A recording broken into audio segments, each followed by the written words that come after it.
بسم الله الرحمن الرحيم نحمده ونصلي على حبيبه الكريم أما بعد أعوذ بالله من الشيطان الرجيم بسم الله الرحمن الرحيم سبحان الذي خلق الأزواج كلها مما تنبت الأرض ومن أنفسهم ومما لا يعلمون وآية لهم الليل نسلخ من النهار فإذا هم مسلمون والشمس تجري لمستقر لها ذلك تقدير العزيز العليم۔ پاکی ہے اس ذات کے لیے جس نے سب جوڑے بنائے، ان چیزوں سے جنہیں زمین اگاتی ہے، اور خود ان سے اور ان چیزوں سے جن کے انہیں خبر نہیں ہے، اور ان کے لیے ایک نشانی رات ہے، ہم اس پر سے دن کھینچ لیتے ہیں جبھی وہ اندھیروں میں ہیں، اور سورج چلتا ہے اپنے ایک ٹھہراؤ کے لیے، یہ حکم ہے زبردست حکم والے کا۔ تین چار چیزیں بتائی گئی ہیں اس میں کہ اللہ تبارک و تعالیٰ نے ہر چیز کا جوڑا بنایا، سب چیز کا جوڑا بنایا ہے۔ یوں تو اس کی قدرت ہے کہ وہ جوڑے بنانے سے بے نیاز ہے، جسے چاہے جیسا بنا دے۔ حضرت آدم علیہ السلام کو جب بنانا چاہا تو اپنے ہاتھ سے بنا دیا، کوئی جوڑے جاڑے کی ضرورت نہیں پڑی۔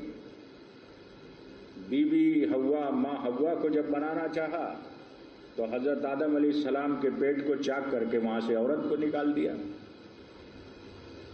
اس کو کسی چیز کی ضرورت نہیں ہے۔ اور جب حضرت عیسیٰ علیہ السلام کو پیدا کرنا چاہا تو ماں تو ہیں لیکن بغیر باپ کے بنا دیا ان کو اپنی قدرتوں سے۔ تو اس نے یہ بتا دیا دنیا کو کہ یہ سارے اسباب ہیں، کہ اسباب سے دنیا چل رہی ہے، زندگی اسباب سے چل رہی ہے۔ ہم سانس لے رہے ہیں، ہمیں ہوا کی ضرورت ہے تو اللہ تعالیٰ نے پاک صاف ستھری ہوا ہمیں عطا کر دی۔ ہم پانی پیتے ہیں، یہ بھی حیات کا ایک ذریعہ ہے، لہذا پانی ہمیں عطا کر دیا۔ کھانا وغیرہ یہ وہ چیز، کل پچھلے جمعے میں آپ نے کچھ سنا ہے کہ سب چیزیں اللہ تعالیٰ نے ہم انسانوں کے لیے پیدا کر کی ہیں۔ اس میں ایک خاص چیز کا ذکر ہے، مما تنبت الارض ومن انفسهم ومما لا يعلمون، کہ ہم نے جو ہے ان چیزوں کو پیدا کیے جنہیں زمین اگاتی ہے، زمین اگاتی ہے، اور خود ان سے اور ان چیزوں سے جن کی انہیں خبر نہیں ہے۔ یعنی اللہ تبارک زمین اگاتی ہے نا، بہت ساری چیزوں کو زمین اگاتی ہے، بلکہ ہر چیز کو زمین اگاتی ہے جو کھانے والی چیزیں ہیں، ہے نا، لیکن اس میں بھی بڑے راز ہیں۔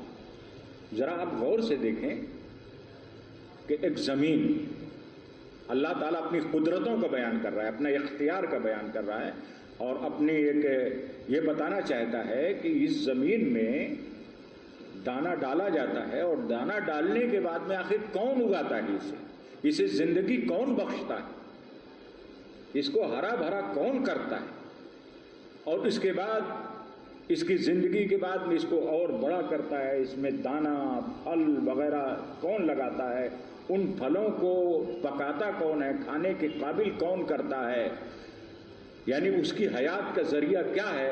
تو اللہ فرماتا ہے ان کی حیات کا ذریعہ یعنی پیدائش سے لے کے آخری تک وہ سب ہماری ذات ہے۔ اللہ خود فرماتا ہے، اللہ کے سوا کسی کے اندر دم نہیں ہے کہ ان تمام چیزوں کو بنا سکے، کر سکے، ہے نا۔ اس میں کھجور کا خاص طور سے ذکر آیا ہے، چونکہ اللہ تبارک و تعالیٰ نے قرآن شریف کو جو نازل فرمایا تو دو شہروں میں زیادہ نازل ہوئی ہے آیتیں قرآن کی، ایک مکہ شریف میں، ابتدا مکہ سے ہوئی اور انتہا مدینہ میں ہوئی، ہے نا۔ ساری آیتیں جو ہیں، اور کچھ آیتیں اور ہیں جیسے بدر کے مقام، تو وہ بھی مضافات ہی ہے، سمجھ لیجیے آپ، مکہ مدینہ کا جو مطلب ایریا ہے وہ وہی ہے۔ تو بہت سی آیتیں، یہ ایک خصوصیت ہے ہمارے سرکار کی الحمدللہ رب العالمین، یہ آپ کی بڑائی ہے اور آپ کی اللہ کی بارگاہ میں آپ کی محبوبیت کا ایک جلوہ ہے۔ قرآن اللہ کی کتاب ہے، یہ ہے نا، یہ کتاب جو ہمارے سامنے ہے تو یہ تو لکھی ہوئی ہے، ہماری لکھی ہوئی ہے، آدمیوں نے لکھا ہے۔ یہ دیکھو حروف ہم دیکھ رہے ہیں، اس کو پڑھ رہے ہیں، اس میں زبر زیر پیش وغیرہ سب لگے ہوئے ہیں، ہے نا۔ تو یہ جو ہے یہ صفت الہی نہیں ہے، اسے مصحف بولتے ہیں، مصحف۔ اس کی تخلیق انسان نے کی ہے، ان کو انسان نے لکھا ہے اس کو، ہے نا۔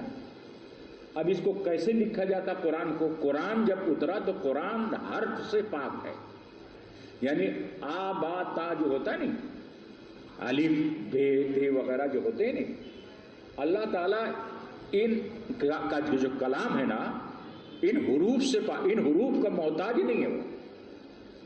میری بات سمجھ میں آ رہی ہے نا؟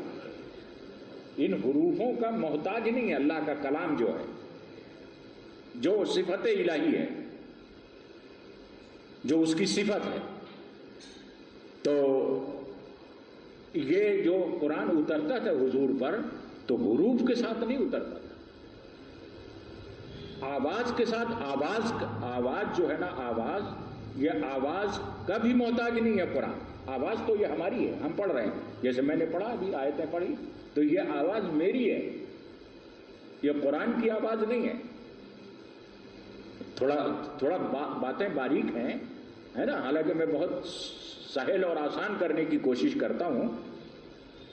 تو یہ جو آواز ہے، نہ یہ آواز اللہ کی صفت ہے اور نہ یہ حروف اللہ کی صفت ہے۔ جب قرآن سرکار پر نازل ہوتا تھا تو نہ آواز ہوتی تھی اس میں اور نہ ہی یہ حروف ہوتے تھے۔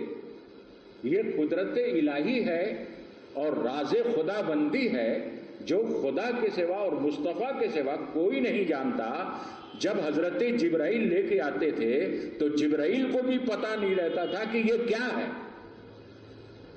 اور وہ لے کے سرکار کو اپنے طریقے سے جب اس قرآن کو آپ کے سینے میں ڈالتے تھے تو سرکار دو عالم صلی اللہ تعالی علیہ وسلم کے سینے میں جیسے ہی قرآن آتا تھا تو وہ حروف کی شکل میں نقش ہو جاتا تھا، کیونکہ اس کو باقی رکھنا ضروری تھا دنیا والوں کے لیے، ہمارے لیے اس کو باقی رکھنا۔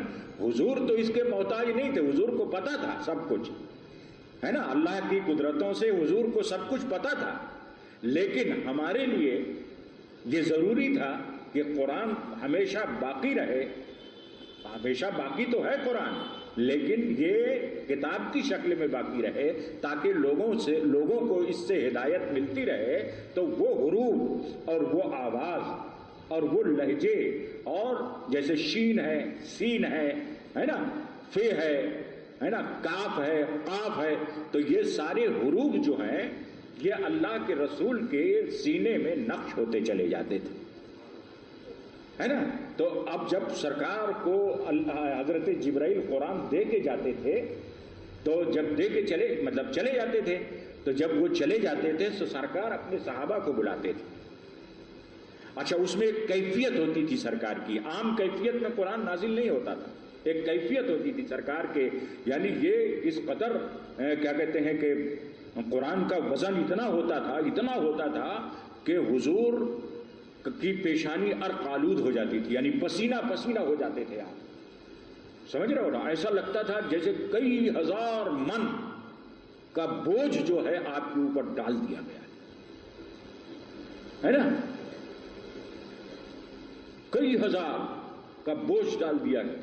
قرآن خود ہی کہتا ہے لو انزلنا ھذا القرآن علی جبل لرأیتہ من خشیۃ اللہ، اگر قرآن کو پہاڑوں پر نازل کیا جاتا تو پہاڑ خشیت الہی یعنی خوف الہی سے ریزہ ریزہ ہو جاتا۔ بات سمجھ رہے ہو نا؟ پہاڑ کتنا سب سے سخت چیز جو ہے نا، آگ میں اگر لوہا آپ ڈالتے ہیں تو وہ بھی پگھل جاتا ہے، لیکن پتھر نہیں پگھلتا. تو پہاڑوں پر بھی اگر ڈالا جاتا تو وہ ریت کی مانند پھیل جاتا، ریزہ ریزہ ہو جاتا. لیکن یہ حضور صلی اللہ علیہ وسلم کے لیے ہی آتا تھا چونکہ، اور اللہ کے حبیب صلی اللہ تعالیٰ علیہ وسلم کو اللہ تعالیٰ نے اپنی محبوبیت کبریٰ سے نوازا تھا. لہذا جب یہ آتا تھا تو ایسا لگتا تھا آپ کو کہ جیسے ہزاروں من بوجھ جو ہے سر پہ آ گیا ہے، اور آپ کی پیشانی ارقالود ہو جاتی تھی، اور آپ کا بولنا اور کیا کہتے ہیں جیسے بیٹھے ہیں آپ لوگ، اس بیٹھنے کے بعد میں کچھ ادھر ادھر ہونا، یعنی ہر چیز معطل ہو جاتی. صرف قرآن جو ہے وہ آپ کے سینے میں آتا تھا، اور جیسے ہی قرآن اتر جاتا تھا اور حضرت جبرائیل چلے جاتے تھے تب آپ پھر اپنی اصلی حالت میں آ جاتے. اور کمال کی بات یہ ہے کہ پہلے جو ہے سرکار جب پہلی ابتدا ہوئی، جب قرآن کی نزول کی ابتدا ہوئی تو حضور بڑی مشقتوں کے ساتھ میں ایسا کرتے تھے کہ یہ ایک ایک حرف میرے کو یاد رہیں. تو کافی یعنی وہ بوجھ بھی ہے، اس کے علاوہ حالات جو ہیں بڑے سخت سنگین ہیں. تو آپ چاہتے تھے کہ یہ ایک ایک حرف اور ایک ایک جو بھی چیزیں ہیں سب محفوظ رہیں، تو بڑی مشقت کرتے تھے آپ. لیکن اللہ تبارک تعالیٰ نے سورہ مزمل میں آپ کو خوشخبری دی کہ آپ جو ہے یہ سب مت کرو. آپ یہ تو ذمہ داری ہماری ہے کہ آپ کے سینے میں ہم قرآن اتار دیں گے اور یہ آپ کو یاد رہے گا. بس آپ سنیے. جبرائیل جو آ رہے ہیں، جو امین ہے، وہ امانت دار فرشتہ ہے جس کو ہم اپنا قرآن دے کر کے بھیجتے ہیں، تو وہ ایک امانت دار فرشتہ ہے. وہ لائے گا قرآن اور آپ کے سینے میں ڈالے گا اور وہ آپ کو یاد رہے گا. تو الحمدللہ جیسے ہی اگر جبرائیل جاتے تھے تو وہ سارا جتنا قرآن نازل ہوتا تھا حضور کے سینے میں نقش ہو جاتا تھا. تو آپ اپنے صحابہ بلاتے تھے. اس زمانے کے وہ صحابہ اکرام جو لکھنا جانتے تھے، بہت کم لوگ لکھنا جانتے تھے. اس زمانے میں پڑھائی لکھائی والا ماحول نہیں تھا، تو یہ نیا نیا معاملہ چلا تھا پڑھائی لکھائی کا. حضور نے اسی لیے پڑھنے لکھنے پر سب سے زیادہ زور دیا. تو اب ان لوگوں کو بلاتے تھے جو لکھنا جانتے تھے. تو اس زمانے میں کاغذ بھی نہیں تھا، اور کس چیز کو کس میں لکھا جائے یہ بھی زیادہ میسر نہیں تھا. تو اس زمانے میں لوگ کیا کرتے تھے کہ زیادہ تر گزارا جو ہوتا تھا لوگوں کا شکار پر ہوتا تھا. کوئی ایسی جیسے آج کھیتی باڑی ہو رہی ہے یا اس ٹائپ کے جو تجارت، حالانکہ عربی لوگ بہت بڑے تاجر تھے، وہ پوری دنیا میں تجارت کرتے تھے. تو کیا رہتا تھا اس زمانے میں، پتھر جو رہتے تھے وہ پہاڑوں کی زمین ہے، پتھر، ہڈیوں کے ٹکڑے جو بڑے بڑے ٹکڑے رہتے ہیں، جو جانوروں کو وہ لوگ لاتے تھے شکار کر کے اور اس کے بعد ان کا گوشت نکالتے تھے. تو جو ہڈیاں چوڑی چوڑی رہتی تھی وہ، اور کیا کہتے ہیں کہ چمڑے نکالے جاتے تھے تو دباغت دے کر کے. تو ہڈیوں میں اور چمڑے میں اور پتھر کے ٹکڑے میں وہ لوگ جو ہے قرآن کو لکھ لیتے تھے اور ان کو محفوظ رکھتے تھے، ان چیزوں کو محفوظ رکھتے تھے. اچھا صاحب، تو یہ میں بتا رہا تھا کہ یہ حضور کی خصوصیت تھی کہ ہر پیغمبر جو پہلے بھی میں نے بتایا ہے کہ جن پیغمبروں کا نام قرآن میں ہے انہی کا نام لوگ جانتے ہیں دنیا میں، اور جن کا نام قرآن میں نہیں ہے ان کو لوگ نہیں جانتے. یہ بہت بڑا احسان ہے قرآن کا کہ صاحب جس نے قرآن نے جس کا نام لے لیا وہ حیات ابدی پا گیا. تو اللہ کے رسول صلی اللہ علیہ وسلم کی یہ خصوصیت تھی کہ حضرت موسیٰ پر بھی تورات آئی، حضرت عیسیٰ پر انجیل آئی، اور حضرت داؤد علیہ السلام پر زبور آئی. تو ان لوگوں کو حکم تھا کہ صاحب جیسے حضرت موسیٰ علیہ السلام، ایک میں مثال دے رہا ہوں کہ کوہ طور پر جانا پڑتا تھا ان کو. کہاں؟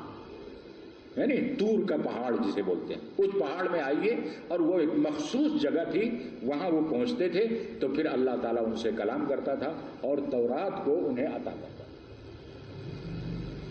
وہاں کے بغیر نہیں ملتی تھی. کہیں گھر میں ہے تو نہیں، کہیں اور جا رہے ہیں تو نہیں، بس ان کو جب بھی تورات کو اللہ کو دینا منظور ہوتا تو حضرت موسیٰ کو حکم ہوتا، وہ کوہ طور پر جاتے، اور جتنا بھی کیا کہتے ہیں کہ حصہ تھا، تو ہمارے یہ قرآن میں ہے کہ صاحب اللہ تعالیٰ نے ان کو ایک ساتھ پورا کیا نام ہے تورات دے دیا، اور وہ تختیوں میں لے کے آ گئے تھے سب. بہرحال وہ ایک الگ قصہ ہے. لیکن ہمارے حضور کی یہ خصوصیت تھی الحمدللہ رب العالمین کہ حضور کے لیے یہ طے نہیں تھا کہ آپ کعبہ شریف میں آئیے تو قرآن ملے گا، یا آپ فلاں جگہ آئیے تو قرآن ملے گا، یا کوہ جبل نور پہ آئیے تو قرآن ملے گا، ہے نا؟ ایسا نہیں تھا، بلکہ یہ عالم تھا کہ سرکار جہاں چلے جاتے تھے قرآن بھی وہاں پہنچ جاتا تھا، یہاں تک کہ ایک مرتبہ تمام ازواج طیبات نے سرکار کی، ہماری مائیں اور سرکار کی جو بیویاں ہیں، تو عام طور سے لوگ جو تحفہ تحائف بھیجتے تھے سرکار کو، ہے نا، تو وہ حضرت عائشہ کے ہاں جب سرکار کی باری ہوتی تھی تو بھیجتے تھے۔ تو حضرت ام سلمہ کو دو گروہ تھا، ازواج طیبات کا دو گروہ تھا، ایک عائشہ کا گروہ تھا اور حضرت ام سلمہ کا گروہ۔ تو کچھ انہوں نے ام سلمہ کو اپنا مطلب وکیل بنا کے بھیجا کہ بھائی لوگوں سے آپ کہیں کہ صرف عائشہ کے گھر میں رہیں سرکار، تو وہاں ہی تحفہ آپ بھیجیں، ایسا مت کریں، کہیں بھی رہیں حضور کے لیے بھیجنا ہے نا، تو آپ سرکار کہیں بھی رہیں وہاں آپ بھیجیے۔ تو انہوں نے حضرت بی بی فاطمہ کو کہا کہ آپ ہماری یہ بات سرکار تک پہنچائیے، تو انہوں نے پہنچایا۔ تو سرکار نے کہا کہ کیا تم اس سے پیار نہیں کرتی جس سے میں پیار کرتا ہوں؟ یعنی سرکار کو سیدہ صدیقہ عائشہ اماں رضی اللہ تعالی عنہا سے بہت پیار تھا۔ تو آپ نے یہ فرمایا کہ دیکھو میں ان کو چاہتا ہوں، اور اللہ تبارک و تعالیٰ کا کرم یہ ہوتا ہے کہ جب میں ان کے بستر میں ہوتا ہوں تب بھی وہی الہی نازل ہوتی ہے۔ اب بتائیے صاحب، یہاں گھر میں بھی وہی آ جاتی تھی، اور باقی جتنی ازواج طیبات تھیں ان کو یہ شرف حاصل نہیں تھا کہ وہاں وہی آتی، ان کے گھر میں آتی۔ تو ایک کچھ خصوصیت ہوتی ہے۔ تو جہاں سرکار جاتے تھے اللہ تبارک و تعالیٰ نے جب تک مکے میں رہے تو مکے میں قرآن نازل ہوتا رہا، اور جب مدینہ تشریف لے گئے تو مدینہ جبرائیل چلے جائے کہ جائیے صاحب وہاں جائیے، اب سرکار وہاں چلے گئے ہیں۔ تو اللہ تبارک و تعالیٰ نے قرآن میں ہر چیز کا ذکر ہے الحمدللہ رب العالمین۔ یہ جتنے درخت اور جتنے دانے دار درخت ہیں اور جو کھانے پینے والے ہیں ان کا پورا تفصیل کے ساتھ ذکر ہے، اور صرف زمین کا ہی ذکر نہیں ہے بلکہ اللہ تبارک و تعالیٰ نے چاند اور سورج وغیرہ کا بھی ذکر فرمایا۔ جہاں ایک چیز اور بتائی گئی ہے کہ وَآیَةٌ لَهُمُ اللَّيْلُ نَسْلُخُ مِنَ النَّهَارِ، اور ان کے لیے ایک نشانی یہ ہے، یعنی آدمیوں کے لیے سب کے لیے نشانی یہ ہے کہ رات سے ہم اس پر سے دن کھینچ لیتے ہیں۔ دیکھو رات اور دن دو چیزیں ہیں، تو اب رات ہے ابھی، تو دن کہاں ہے بتائیے، دن کہاں چلا گیا؟ اور جب دن آئے گا تو رات کہاں چلی جائے؟ رات کہاں چلی جائے؟ تو اس میں تھوڑا سا ذکر کیا ہے روح البیان میں، میں اپنی یادداشت کے مطابق آپ کو بتاتا ہوں، ہے نا، آپ اس کو سنیے، اچھا لگے گا آپ کو انشاءاللہ۔ اچھا، تو سورج جو ہے دن کا مالک ہے، یعنی سورج نکلتا ہے تو دن آتا ہے، اور سورج جب غروب ہو جاتا ہے تو رات آتی ہے۔ تو اس میں دو فرشتے موکل ہیں، ایک سورج کو چلانے والا، اور اس کی رفتار اس نے طے کر دی ہے، کتنی رفتار سے چلنا ہے تم کو، اور وہ بالکل تعینات رہتا ہے سورج کے ساتھ، اور اس کے ساتھ ساتھ چلتا ہے کہ تم کو اتنی رفتار، اگر سورج 1 منٹ کے لیے رک جائے نا تو جہاں رک جائے وہاں پوری زمین کو جلا کے راکھ کر دے۔ 1 سیکنڈ کے لیے نہیں رکتا، یہ 1 سیکنڈ کے لیے جو یہ گھڑی چلتی ہے نا 1 سیکنڈ کے لیے نہیں رکتا۔ تو جب اس کو ڈبونا رہتا ہے تو وہ فرشتہ کیا کام کرتا ہے کہ ایک کالا دھاگا جو ہے وہ اس کو دکھا دیتا ہے، اس کے پاس جو کوڑا رہتا ہے نا تو کالا دھاگا اس میں رہتا ہے، تو وہ اس کو دکھا دیتا ہے، جیسے ہی وہ دکھاتا ہے تو وہ غروب ہو جاتا ہے، اور دن جو ہے وہ اس فرشتے کے پروں کے پیچھے گھس جاتا ہے، چھپ جاتا ہے۔ وہ جو فرشتہ ہے جو سورج کو چلا رہا ہے، تو جب وہ اپنے پر پھیلاتا ہے اور سورج کو ڈھک لیتا ہے تو دن وہاں پر چھپ جاتا ہے. اور اس کے بعد اب رات کا موکل فرشتہ نکلتا ہے مان، تو وہ جو ہے سیاہ دھاگا جو ہے وہ لہراتا ہے. تو جیسے ہی سیاہ دھاگا لہراتا ہے تو اس کے بعد میں رات کا اندھیرا چھا جاتا ہے. رات کا اندھیرا چھا جاتا ہے. اور اس کے بعد میں کیا کہتے ہیں کہ جب رات ختم ہوتی ہے تو کیا کہتے ہیں کہ رات جو ہے وہ جو فرشتہ رہتا ہے نا، وہ فرشتے کے پر جب وہ اپنا پر پھیلاتا ہے تو رات اس فرشتے کے پر کے نیچے جا کے چھپ جاتی ہے.